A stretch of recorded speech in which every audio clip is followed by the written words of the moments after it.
at the garage for the Concourse office plaza in Skokie. And we got a Westinghouse parking elevator, which sadly was modded as well. Is that the motor room in there? No.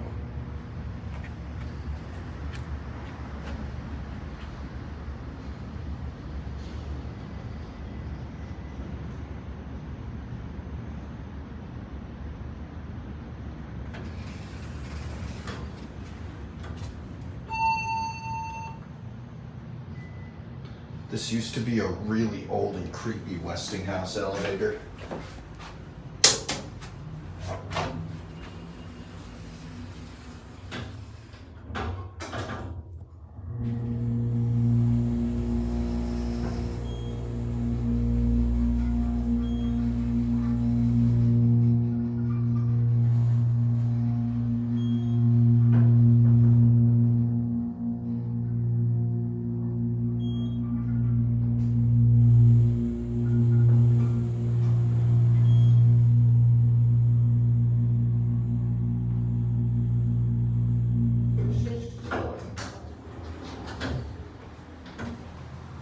There's a view.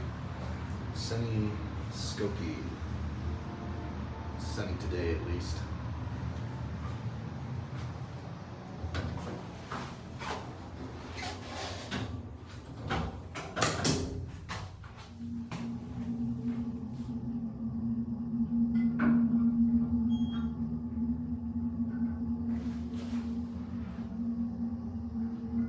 So that might be the original pump, I'm not sure, I don't know. That one's hard to tell. But it sounds nice though, it's quite loud. But other than that, this thing got a full mod. Cab got replaced too on this one. Can't really tell if the cabs got replaced on the others. If they did, they look super similar. But anyway, that's gonna be it.